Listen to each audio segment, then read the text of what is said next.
Hi friends, welcome to 2024. I can't even believe it. Another year has passed. Although I don't like New Year's resolutions, I love this time of year when there's an opportunity to slow down and think about what we really want in our lives and our goals for the next year. So kind of like New Year's resolutions. But the difference for me between the two is a resolution is kind of setting these big elaborate goals and you're gonna go in full strength and do this thing, and it usually comes with like a diet to meet that goal or a program to meet that goal or taking a course to meet that goal. And although there's nothing wrong with those things, they often can fall flat. I think we've all experienced that on some level throughout our lives where we thought that diet was going to fix our problems, right? And we thought that course we took was going to be the answer, and another year passes and the goal is still the same. Now we want to try again. So in this channel, I talk about growing food using aeroponics. I got the garage cleaned up. All the towers are in the garage. I will be growing indoors full time moving forward on some towers and outdoors as well in the season. But I also like to talk about simple living and natural living and just the whole lifestyle about why I grow food, because the how to grow food and growing the food is one thing, but these are actually just a tool to serve a greater purpose. These are a tool to reach a greater goal. And I got into growing a few years back this way. I've been a gardener for 20 years, and so growing food on the towers comes naturally to me. I understand plants, I understand their habits, I understand how they grow, so it was an easy transition for me to go from growing in the soil using many different methods to growing on the towers. I know that's not always the case for other people, so this platform is mostly education for those who want to grow their own food. But there is a greater mission, and I think a lot of times if our why is not big enough and the purpose behind growing our food is not big enough, then when growing our own food becomes challenging, it's easy to want to quit or want to give up because it's just about growing food. But for me, it's not about growing food at all. It's actually about providing my family with the freshest, most nutrient dense, least amount of toxins possible that I can bring into our home. And this is how I found to do that. So today I want to just share some more of my big picture, a little bit of my story, and then share some of the tools I have found to be the most helpful in going from a desire to live a healthier lifestyle, predominantly plant-based, to actually putting that into action and being able to step away from dieting cycles and failed programs and all of those things that just don't seem to work. So a little bit about my story, and I'm not going to get too much into this video. I do share my story in my free ebook. So if you want to download that, there is a link to my store, and in my storefront you can find all sorts of freebies as well as products I can recommend and the things I talk about on this channel. I put all of those links in my storefront. So you can find all of that there if you want more details. But basically I had health issues and wasn't able to find solutions through the modern systems for that. Ultimately sought out how to reverse some of those on my own, and did it through initially a raw vegan diet and then just changing my overall lifestyle to be a plant-based lifestyle. I went vegetarian at 14 years old. I didn't like meat when I was a kid. I remember I grew up very much an 80s and 90s kid where McDonald's and fast food was not a thing when I was little, and then it became very much a thing in the small town I lived in. And I remember my mother taking us to get burgers, and I would crack the window and slip the hamburger patty out the window because I just didn't like meat. So I've always had an affinity towards plants. I love plants. I love growing plants. I love eating plants. They make me so happy. And I have a natural understanding of plants. They just bring me a lot of joy. But throughout those years, I didn't really understand. And because of my age, it wasn't a prevalent thing. We didn't even have the internet, so I'm gonna date myself there, right? It's not like we had all these resources like we do today. So I ate a very unhealthy vegetarian diet. I've eaten an unhealthy vegan diet. Throughout the years, I tried to go back to eating meat and becoming a homesteader and growing our own chickens and doing that whole thing, and decided that was just definitely not for me. And ultimately, just through slowly educating myself, came to find the answers that work for my overall health and wellness, both mental, physical, and the whole thing, and have allowed me to live where I don't have to do diets and I don't have to follow certain programs in order to maintain my weight and live a healthy lifestyle. Now, it's not perfect. There are times when I want to slim down, I want to make healthier choices. I completely fail and go on a potato chip binge, right? We're only human. But I have found that understanding things, and I'm going to get into those things in a minute, makes the difference, because diets can work and programs can work, but usually it's a very small percentage of people who continue to stay on those and it works for. The statistics show that most people either gain the weight back or never really lose a lot of weight to begin with. The ones that do, that very, very, very small percentage, it's not because the diet was the solution. It's because they use the diet as a tool to change something that stuck, and they changed their lifestyle habits. So those are the kind of things I like to try and focus on. How can I change my lifestyle habits so that I'm filling my life with positive, healthy things instead of trying to get on some kind of program where I'm ordering like processed food to make sure I have calorie restrictions, or some of these other diets that are just very, very restricting. And I personally don't think they're very healthy either. That's just my personal opinion. Definitely not long-term. Even things like keto definitely have advantages, but those are not diets that are proven to be healthy long-term. And actually they have been proven to cause a lot of harm long-term, especially for women who are premenopausal and women over 40. So it's something we have to be very careful of as women. Obviously, this is all just my opinion based on my research and the things I have studied and understand. You may have a totally different opinion. Totally fine. I believe in food autonomy. I don't force my kids to eat the way I do. I do bring clean food into the house and try and build a pantry from scratch and make all our meals from scratch. But I have teenagers, and let me tell you, they find ways to get junk that makes me want to crawl out of my skin. But that's another subject.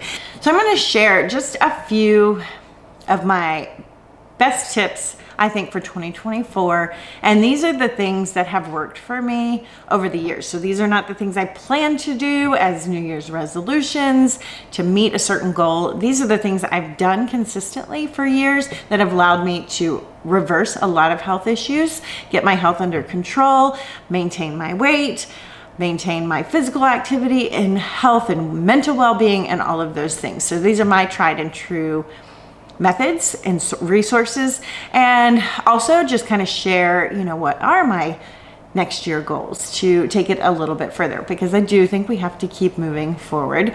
And I like the idea of always getting 1% better, because that takes so much pressure off. Starting a diet where all of a sudden you're going to go from eating one way to eating a completely different restrictive diet, there's a lot of psychology involved in that, and I'll talk about that in a minute, that sets us up for failure. But if we can change the way we think about food and have some tools for that and some information and some resources, then it's like 1% every day is how we win, because we're getting 1% better at something, and that takes so much of the pressure and the fear off of it and allows us to move forward and create positive change. So you're gonna hear the towers have kicked on in the back. I'm growing some incredible foods.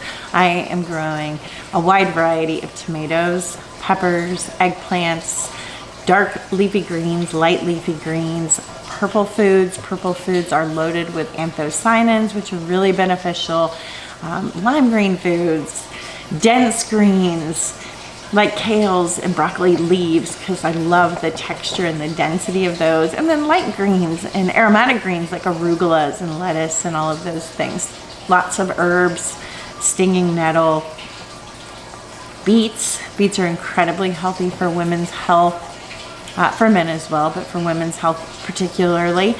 and just so many things. And when I plant food, and if you've watched my seed starting videos in the past, a lot of the food that I'm purchasing is for taste and texture, so our food tastes good, which is important, and for the health benefits of it, because we can add so much nutrition into our diet by really expanding our taste buds. And that's a learned skill that if you tried to plant out some of the things and you're just brand new to growing food on a tower, and you grow spicy wasabi mustards and stinging nettle and turnips and foods that you have never, and chervil, and foods that you have never consumed before.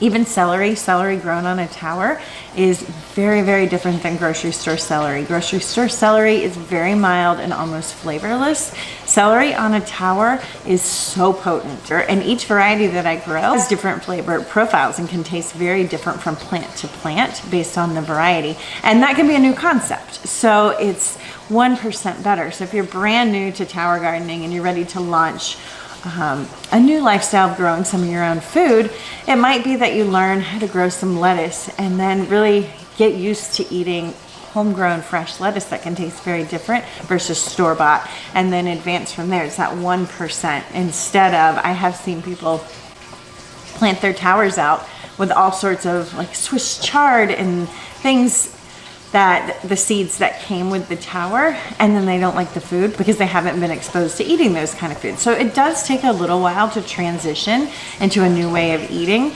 to advance our health and to really like expand out past what I'm gonna say is very nutrient dense, very flavorless foods, produce, very flavorless produce from the grocery store. I also have had a lot of experience with juicing. I've been juicing for over 10 years now. Has it been over 10 years? Yeah, over 10 years now. It was one of the initial steps to reversing some of my health issues, and I have found it to be one of the most successful things I have done over the past 10 plus years to maintain health. When I start to really struggle with my diet and how I'm feeling and inflammation and all of those things, it's when I step away from juicing that those things tend to ramp up and become a problem. So juicing is a consistent in my life. I don't do it every single day. I go through phases where I'm drinking gigantic green juices with apple and lemon and ginger, and then I'll burn out on those and I may take a couple of weeks off, or I may start to crave smoothies, and then I'll start to crave, right now I'm on a big citrus kick. I love juicing all things grapefruit with greens off the towers. But juicing has been a really significant way for me to maintain my health. I think a lot of it is because when we juice, we're cleansing our cells, so it's a way to detox. And so I'm constantly able to detox and get my inflammation in my body back into an anti-inflammatory state through those juices. It's really important too if you are on a weight loss journey, because fat is where we store a lot of toxins. So as you start to lose weight, you can feel really, really bad as those toxins release into your body. We lose fat actually through our breath. It's hard to think of it that way, but it actually breaks down and becomes gases. But those toxins don't break down, and sometimes we need to really focus on foods, green juices, or ways to bind all those toxins up and get them out of our body to help us feel better. If you change your diet and you start to lose a lot of weight, or you start to juice a lot and you are feeling kind of fluish, just know that's what's going on. I call it the healing crisis phase, where your body's just going to feel pretty bad. You can actually slow that down by eating different foods that kind of slow down that detox process so you don't feel as terrible. But just know that can be a side effect if you're new to eating a whole plant-based diet and start to get into juicing. That can absolutely happen. I have links to the juicer I recommend below. Juicers have advanced quite a bit since my first juicer. I remember kind of the old school juicers that were for the people back in the 70s that knew eating plant-based, a predominantly plant-based diet, whole foods diet, and we're juicing like that original generation and of like the first people to get into the health and wellness space long before the internet, before I even knew those people existed. That's where I started my juicing journey, is using some of those like all-star juicers.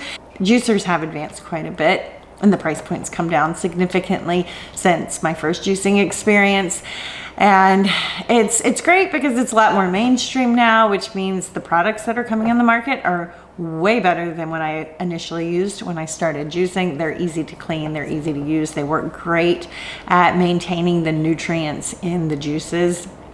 And that's been really fun to watch. I've watched the juicing industry evolve for many years now, and it's been really neat to see how many people are coming on board with juicing and making that a part of their lifestyle, and then how the industry as a whole is kind of feeding that in a really, really beneficial way. There are some terrible juicers out there that I wouldn't recommend, and there's some excellent ones. I will have a link below to my store again where you can see the juicer that I prefer if you're interested in.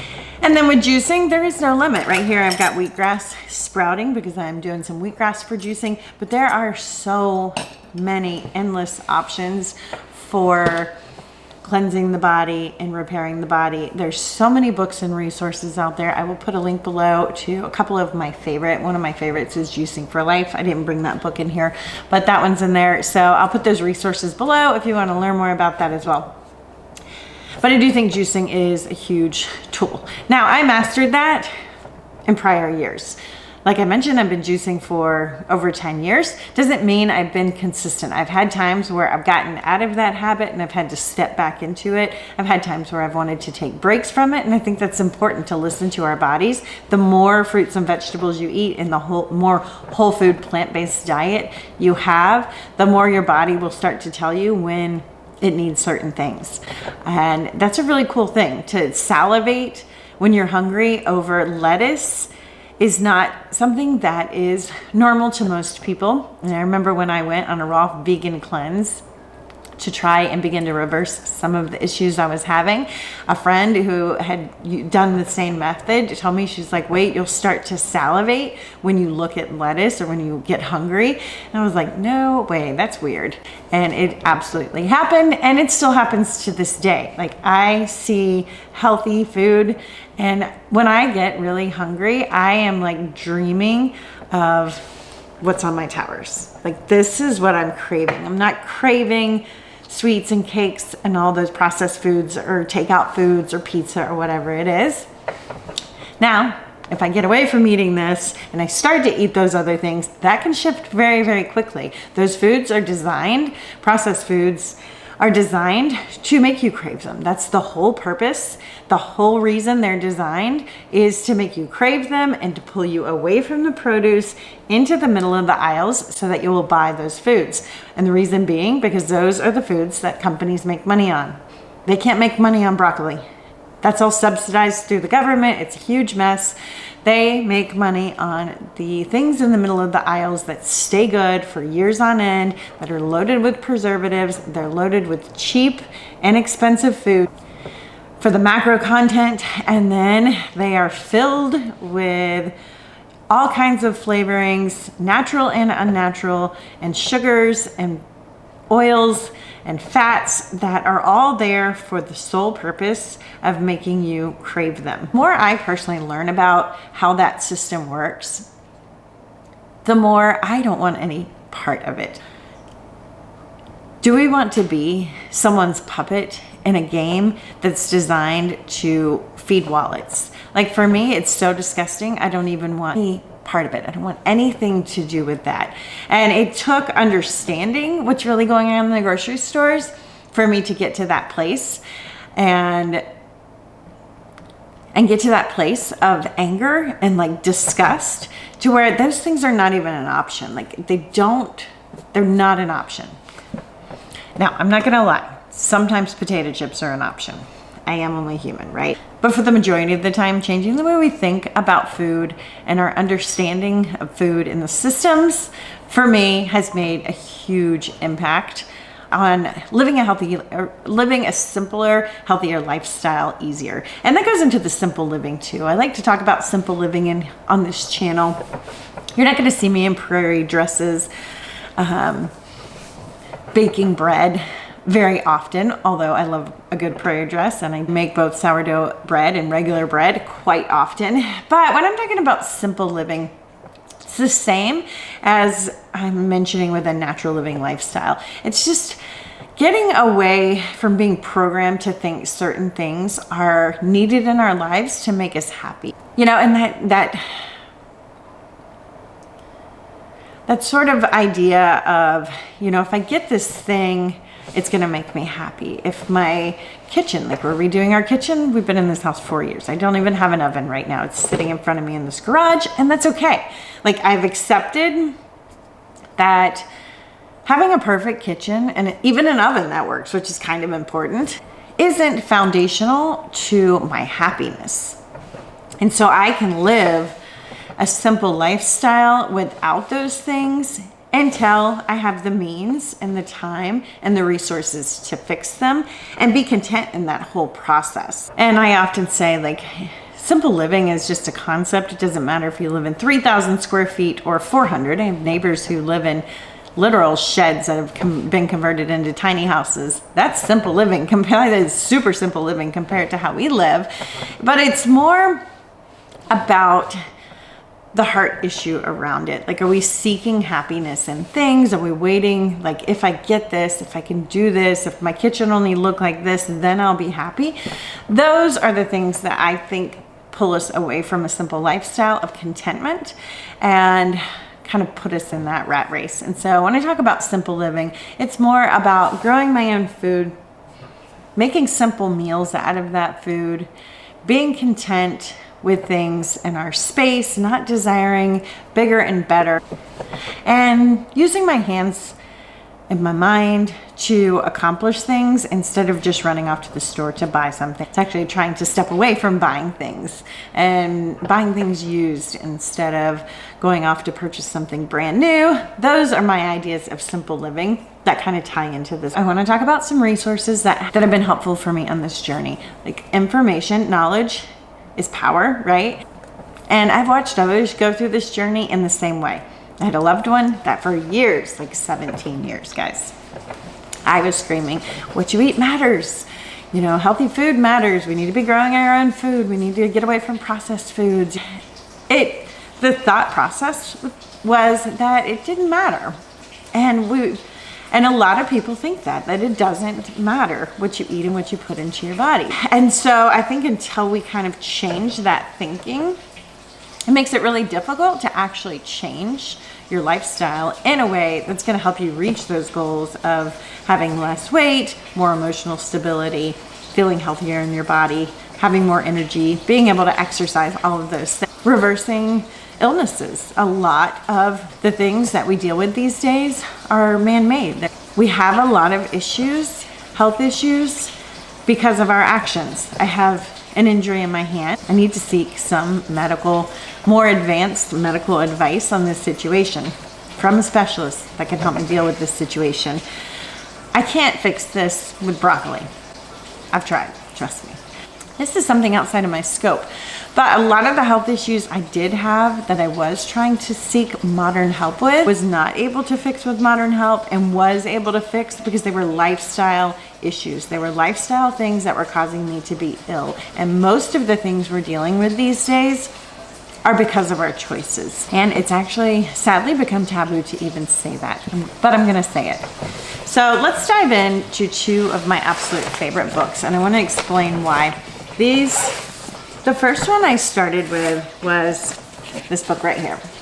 It's by Michael Greger, and Michael Greger created a series of books. This was the first one, and all of it was designed not to just state his opinion. I love to read opinion-biased books. You know, there's always someone out there that's going to tell you the thing you want to do is healthy for you. All we got to do is find that one person that says what we're doing is healthy, and we cling on to that. And I definitely love to read plant-based books that are super biased, because I'm super biased in that area, right? But he put this book together with thousands and thousands and thousands of resources. So everything is backed by studies, real studies, not fake studies, peer-reviewed quality studies to back the information that he's saying. And those are all listed in the book, which makes this book gigantic. And then he also has like huge websites online with all the resources as well. The cool thing with Michael Greger in these books is 100% of the profits from all of his books are donated to charity. And I love that he does that because he wanted these to be about helping people. And from my understanding is that he knew if he came into this from a profit mindset and this money went into creating a profit for him, then it makes it a biased book as well. So taking all financial gain out of it, packing the book full of resources and basing everything off of quality resources makes this an incredibly valuable resource for understanding food, in my opinion, and I believe that was his goal in doing that. And that's pretty incredible because these are popular books. He could have made quite the killing on his books. I support everything he does and purchase everything he writes, right? So this one, How Not to Die.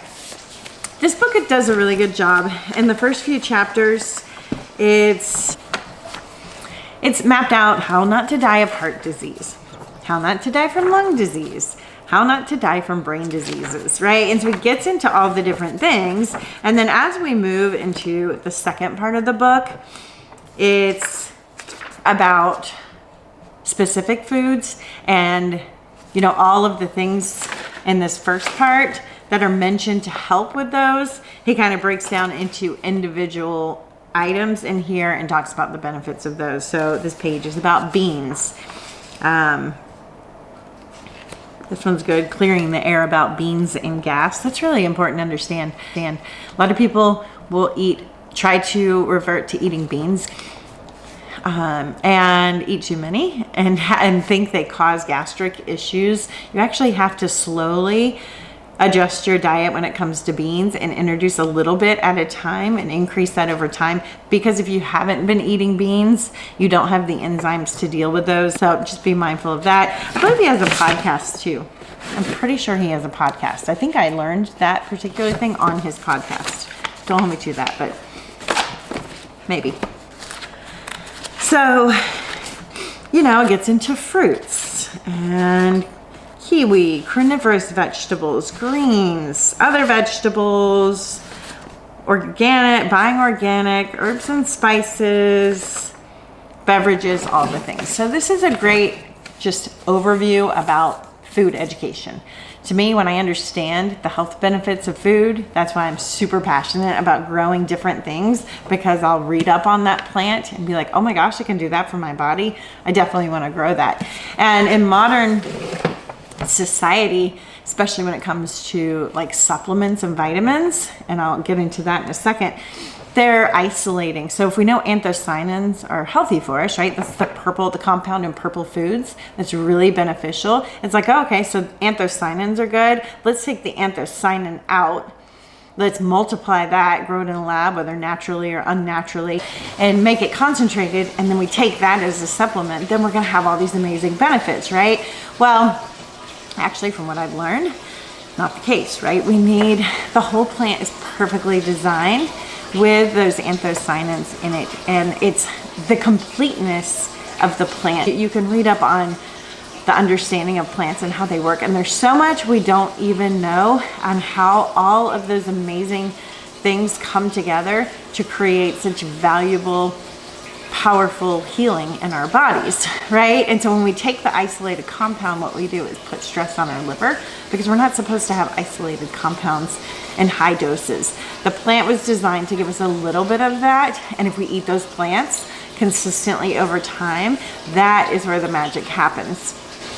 So in this book right here, and I'm reading this one right now, I haven't finished the whole thing. He has 3. It's How Not to Die, How Not to Diet, and then the third one, which I think is actually the newest one, is How Not to Age. I have that one on audio. I haven't bought the hard copy yet. I'm gonna get it after I read this one. So I've been going through this one, and these are not new concepts to me. Everything he's saying in here, I am familiar with. I have a very rich library of books on the topic of food and health.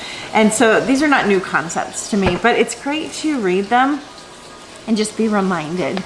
And this one I've been incredibly happy with. And I think if you were to start with one of these books, I would start with this one if your goal is weight loss and eating healthy and changing your lifestyle. Because in here he talks about why diets fail and the psychology behind our brains, and how it works, and all the research. Like, again, these are all backed by just thousands and thousands of resources. This is not just his thoughts, but what they have found and how companies use that information about our psychology to manipulate us into buying diets, into buying certain foods, knowing that the way they set it up, like there's even ways to put things on a menu at McDonald's, and because that thing's on a menu, it increases the amount of junky hamburgers that they sell, because they put one healthy thing in there, because of how our brains work and the psychology of our brains. So it's really, really fascinating. Love understanding that, because then when I do make a poor choice or I'm tired, you know, usually when we're tired or overwhelmed or wound up in fear, that is when making poor choices comes easily to us. And just having that base in there where I'm like, oh, that's what's going on. I feel this way because of this, and I'm thinking this way because this other thing that happened, right? And I can compare and I can understand those thoughts so that I don't fall victim to those thoughts. So this book has been amazing at laying that out. He also talks a lot about in here supplements and how most on the market, they don't have to be regulated, and they did all sorts of studies and found like herbs and supplements don't even have what's on the label in them. There's like a fairy dusting concept where it may say like turmeric for inflammation, but the amount of turmeric in there is so minuscule, it's not even going to have any health benefits, and the rest is just fillers and who knows what, and we don't want to be putting those things into our body. So definitely recommend The How Not to Diet. Haven't finished the whole thing, but again, I'm familiar with everything he's saying. And this whole book, it does have ingredients for the optimal weight loss diet, but it's about changing your lifestyle. So this is information that to me helps me reprogram my thinking so that today I'm prepping healthy foods that are going to maintain my health from a diet perspective, right? From a weight management perspective, but also from a healing perspective and an anti-inflammatory perspective and a ridding my body of disease perspective. I love that meme. It's like the foods you eat today are either causing disease or curing it. And I believe that to be absolutely true, 100%. So those are my favorite books. So some of my goals, I'm going to share those with you guys in case you want to jump on board with the same goals. So for me, I have one goal that's pretty scary. I don't know if I can do it. I'm a little nervous. And I'm going to forgive myself if I fail, because there's a whole psychology of what happens when we fail that really derails us. It's in this book. It's great to know that, so that if you do have a setback, it's not a setback that's going to end what you're trying to accomplish. It's just going to be a little setback, and we can move forward past it, right? And mine is no cheese in 2024. Cheese is incredibly inflammatory for my body personally. I see the consequences of it almost immediately. I think it's disgusting. Like, I've watched enough things. That's another thing. I watch a lot of documentaries about food, and like the idea of dairy products grosses me out. And that's because my body's not tolerant of it. And so there's a natural rejection to it physically. And then I've learned about why my body doesn't like it. And so there's a mental rejection, yet I still eat cheese, guys. Like, it's still a problem. I don't even like it, and it's still a problem because cheese makes food easy. And what I mean by that is I can go inside right now and I can make a taco bar, right? And my kids do eat meat. I believe in autonomy when it comes to food. So I buy them clean, grass-fed beef from a local farmer, and I try to get the best quality meats if they choose to eat meat. And so the taco bar may be beans, rice, meat, lettuce, salsa, and some guacamole. I don't eat the meat, and so that can be kind of lacking. And so sour cream and cheese can make a bean burrito really easy to eat, where it might be kind of bland if I don't. Or I won't make the guacamole. Like adding the guacamole can fill that need for me, but sometimes I don't have guacamole. And so then it's just like a bean and rice burrito with some salsa. That's not very exciting. Now, what makes that food and that taco bar exciting is to have like pickled onions, to have a vegan coleslaw, to have a nice cilantro vegan dressing I can drizzle on the top, or a vegan sour cream. Something like that ramps those meals up so that they taste really good. But that takes time and it takes prep. And what I have found over the years is that when I'm not prepared and staying on top of food prep, it's when I will make a pizza, for example, for the kids, and I can build an incredible vegetarian pizza. But what holds it together is melting mozzarella on the top, and everyone in the family will eat it. And then I can make a vegan version. But for the vegan version to hold together, I have to make a vegan cream cheese. I like to put, you need higher flavor. Just red sauce and a bunch of veggies wouldn't hold on a pizza very well. It doesn't hold on a pizza very well, and it's very lacking in flavor. But if I can put chimichurri sauce, like a homemade chimichurri sauce, or a homemade pesto instead of a red sauce, and make a vegan cream cheese to kind of blend in there, and roasted garlic and those kind of things, then I have this incredible, I've made some of the most incredible vegan pizzas. But again, time consuming, more ingredients and prep. And sometimes it's just easier to eat the one I made my kids than to go ahead and make this whole other side one, because life is busy. But I need to do it because it's definitely inflammatory to my body. I've had 2 really significant things that have caused inflammation in my body from a systemic, I'm talking about systemic inflammation that makes you ill. And those were, I had 2 teeth that were damaged when I had some dental work done on my front teeth when I was a child that caused 2 of my front teeth to go bad. I didn't realize at the time that there was an option outside of root canals and implants. I didn't want to do implants. For one, I couldn't afford implants. It was going to be ridiculously expensive because of the amount of work I needed to do. And I just didn't, it's very time consuming. There's a high risk of having to take antibiotics in a situation like that, which I didn't want to do. So I chose not to do that and went the other route, and had a lot of pain from the day I went in for 7 years. Significant pain, significant issues that would come up about every 2 weeks. I would have, I'm not going to get too much into that in this video as well. First off, algorithm doesn't like us to talk about those things. But I had significant issues with those. Spent many of thousands of dollars trying to seek advice. I was told it's not possible to have pain when you have a root canal. I absolutely had pain. I had inflammation. I had secondary infections that were coming up all the time. Lots of things that I managed for years, like doing natural. I knew when they would come up. I had a natural protocol I would go into. And then I finally learned, like, you can take those teeth out and just put a bridge. A temporary bridge right now, and we'll have a permanent one put on in a couple of months after the healing occurs. But it's been the best decision I've ever made. We took out one first, and I still had extreme pain for almost 8 months. And then the second one was gone, and like instantly, those issues that I've had for 7 years are gone. And you know, I just had to step out in faith and do something really scary. It's very scary to have your front teeth removed.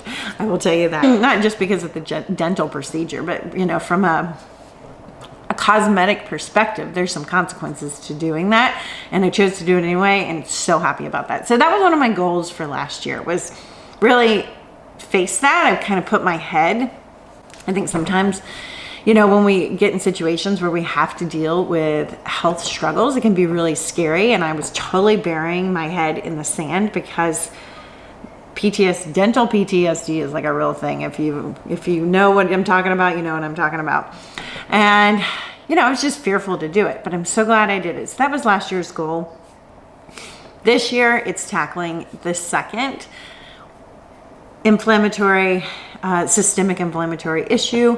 And that comes from the teas. And it's just being lazy. Like, this one's going to be easier to tackle because I don't have so much fear and like have to rely on other people to help me in this situation. I just have to have a strong willpower And I need to watch those documentaries that'll really gross you out about cheese, because they'll change my thinking and help me to remember that is not food for me. And that's something I'll tell myself when I see it. That is not food for me. That's not food for me. It's like you wouldn't eat dog food because it's not food for you. It's food for the dog. That's how I have to kind of train my brain to step away from those things. Now, cheese is going to be tricky because, like I said, you know, making a Greek salad is so much better when you put a little feta in it, but it can be amazing without it too. So I like to load up on resources that help me to stay prepared, really good recipes, and just make them. I wake up and I start food prep, and I try to maintain food prep on the next video. Make sure to watch that, because I'm going to be harvesting a lot of things off the tower and making some staples in my diet like tabbouleh, because when those things are in the fridge, the cheese is not a problem for me. It's when they aren't available that it's easy for me to get caught off guard and to just grab something easy that usually has cheese on it. So Oh She Glows, she has amazing cookbooks, and her food is excellent. Her recipes are tried and true, and you can make all sorts of things. I will make soups. This one's a heavenly chili spiced jalapeno garlic veggie stew. I make a lot of this stuff, and I stick some of it in the freezer and have it for emergencies. I actually pulled out a lima bean soup today because I knew I'd be recording, so that if I get into a situation where I'm hungry, I at least have that I can grab quickly before I can prep our sweet potato burgers for dinner and other things. She does a great job. Like Greek pasta with oregano, basil, and lemon zest parmesan, right? I just said a Greek salad is boring without feta. Hers is not boring without feta. You just have to stay on top of it. Make sure you have some of these things prepped, like the parmesan that goes on it and gives it that last bit of boost that takes it from being just pasta and tomatoes and cucumbers to being an amazing salad. It's usually those little like cheese toppings. She makes her cheeses out of garlics and nuts and the dressings. That sends it over the top, and I can eat giant bowls of that nutrient dense food if I stay on top of it. So good cookbooks. I also will go on my Instagram feed and look up plant-based recipes, and my feed is loaded. Every time I get on Instagram, it's loaded with amazing plant-based recipes, and I just have a little, you can save them. I have a little folder, and I'll just save under recipes, and when I'm looking for inspiration or trying to prepare and stay on top of food, I'll pull recipes from there all the time. Growing my own food, obviously, that's a huge one for me. Staying on top of my seed starting, harvesting food off my towers daily, making an everyday part of our lifestyle, ramping up the things like wheatgrass that are super nutrient dense. When you fill your body with healthy foods, it's hard to then go eat something unhealthy because you feel so good. You don't even want to participate in that. So like I call it the pushing out effect. I just try, and I try to do it with my kids too. I try to make so many homemade foods that we kind of push out the things that they think they want that aren't healthy. And then also I am a huge fan. So Juice Plus is tied to Tower Garden. I don't really know the whole story there. I grow on the towers, and I'm an affiliate for the towers because I'm passionate about helping other people grow their food, mastering this way of growing. I think it's so important to be growing our own food, and is such a game changer health-wise because we're getting such nutrient-rich foods into our bodies and diversity in food and all of the incredible things that we can grow in this tower. So Tower Garden's connected to Juice Plus. I guess they have been for many, many, many years. And I really resisted these because I was like, how could some dehydrated fruits and veggies in here be enough to make a difference? And I will say I resisted these for a very, very long time. And one day I decided, when I was looking over what I was eating, especially in the fruit area, fruits are very cleansing to our bodies. And vegetables are very healing, especially greens. Now, of course, vegetables are detoxing and cleansing, and fruits are also healing, but there's a big component to cleansing your body with fruits, and I don't eat enough fruit often. So that was one of the reasons, and my children were having gaps, and you can get the children's supplements for free. If you order these for yourself, you can order another set for children up to the age of 25, and theirs are free. It's under the health study. I'll put a link below. It's super easy to do it. You just put what you want in the cart, and then it says which child, you know, put the name of a child you want to sponsor in there, and then you get all of theirs for free up into 25 years old, which is incredible. So it initially stemmed from me thinking I probably need some more fruit variety in my diet, and I really want my children to have more fruits and vegetables in their diet. So I ordered these for myself and got them started. And I will say I didn't put much value into this. I just thought, I eat so healthy, I'm juicing all the time, that little bit of powder can't make that much of a difference. But I started taking them, especially before and during the teeth things I was just explaining to you, and I've been using other ways to manage my I don't know what I want to call them, like dips in health because of those issues, and a lot of it had to do with detoxing and cleansing. And I noticed such a huge difference in how I felt. I would take double the dose of these when I was having some of those struggles, and I would wake up feeling incredible the next day. And that's what sold me, and I was like, wow, I actually feel so much better. So then I learned more about them, and basically there's something in these that I think is really incredible. There's a book called A World Without the C Word. I'm not going to say it on here.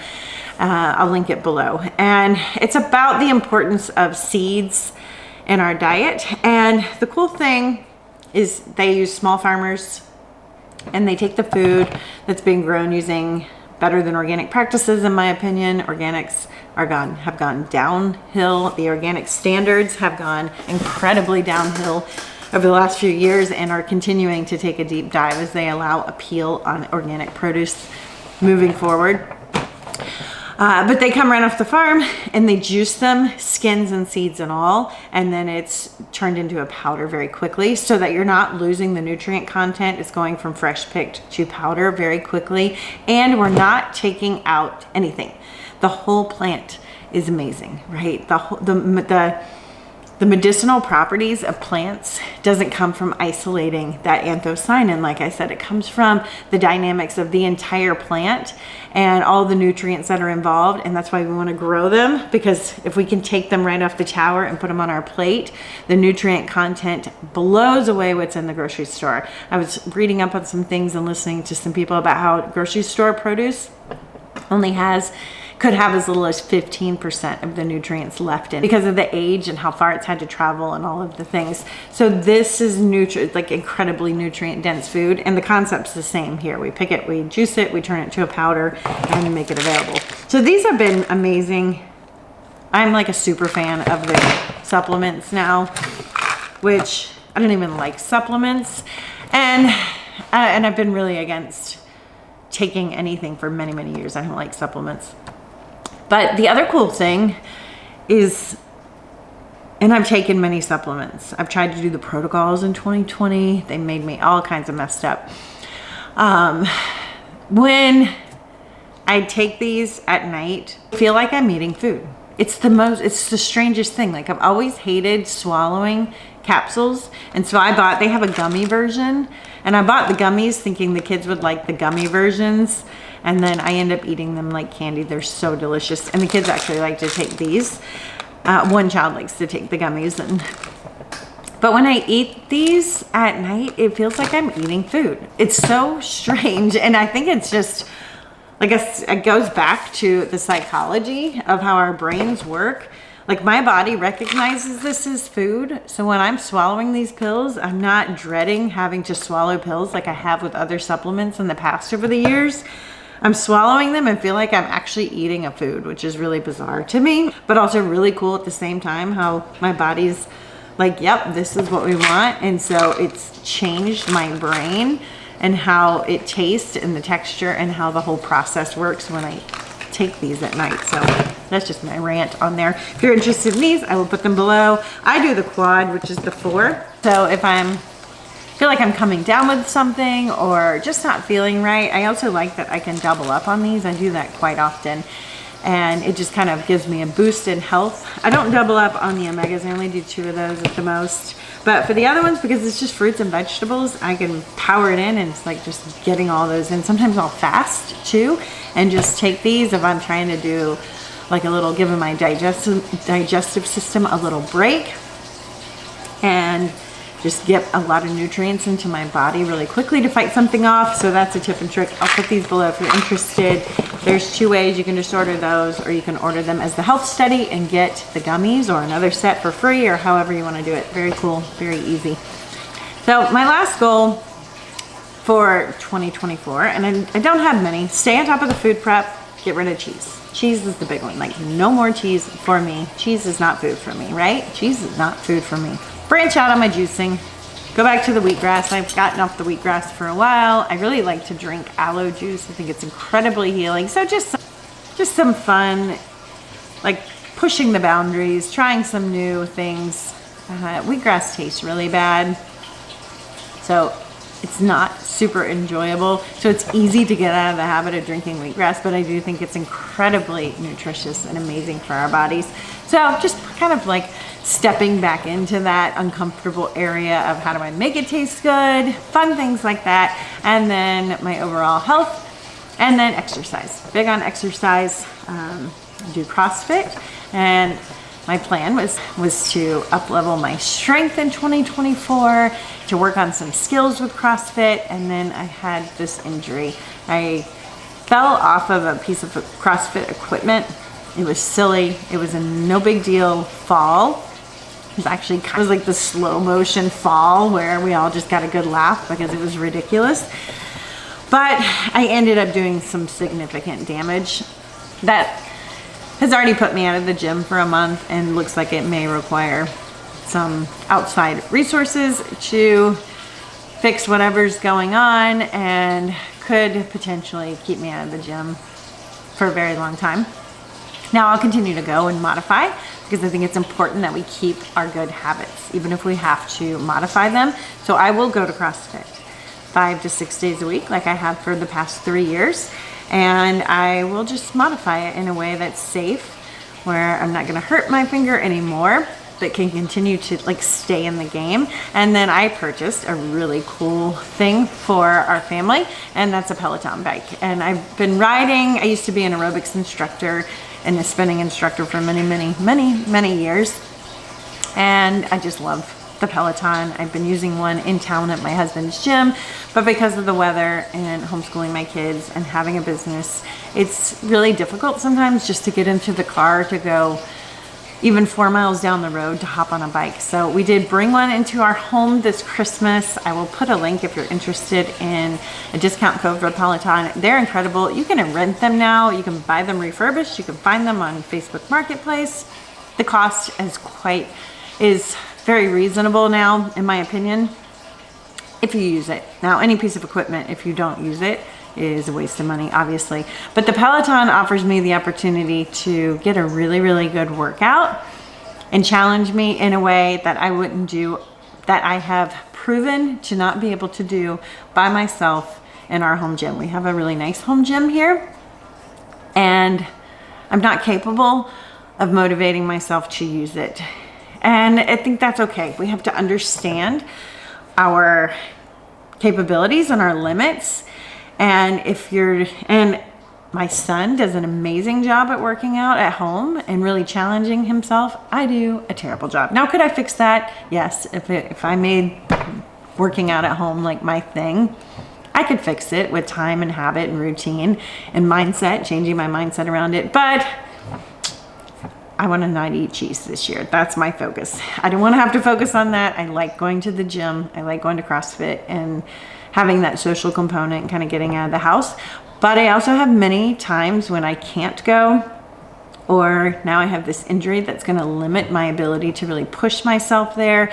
So the Peloton bike has been amazing. I've been able to ride it every single day since I got it, and not just ride it, but challenge myself to get better every ride and burn like an incredible amount of calories. I can burn 400 calories at 10 o'clock at night because I'm a night person, because it's here. And so that's been amazing. Last night we had a full day. Yesterday, I was about to get on the bike. and work out at 3 o'clock. And the kids were like, we're gonna go somewhere. We're all going as a family. And I wasn't able to get on the bike until after 9 o'clock at night. But I did it because I like the bike. It works. It's one way I know if I just get on it and hit play, I can have a good workout. And that step feels manageable for me. Where coming in here and trying to follow a weightlifting routine doesn't fit into my capabilities to challenge myself. So that's why I got it. Game changer. I absolutely love it. The Peloton is so cool, guys. I'll do a whole review if you guys are interested. Post in the comments and I can do like a whole review of the Peloton and what makes it really special. I tried to do the knockoff Peloton a few years ago. That was a disaster and became a piece of equipment that I did not use. Again, it goes back to the psychology of it. There is something to having a live class you can participate on that big TV screen, or even taking a recorded class, but being able to compete with other people who have taken that class before, or compete with yourself or myself in the last time I took that. I love to take the same class over and over and over again and get a little bit better each time. You know, I'm shooting for that 1%, like I mentioned, but when I push, I can get, 3% better. And that just feels like I'm accomplishing something. It's competitive without really being competitive. It's motivating, and it has all those psychological components that help me to have success, to actually get off my bottom and do something healthy in this garage. Thanks for joining me on this chat about health and wellness and growing our own food and exercising and simple living and natural living and all the things. I pray that you have many, many blessings in 2024 and that you're able to accomplish the goals that you have set forth in front of you for 2024. You're totally capable. Grab some of these books, change your mind around things, grow some of your food. Let me know if you guys have any questions. I'll see you on the next video.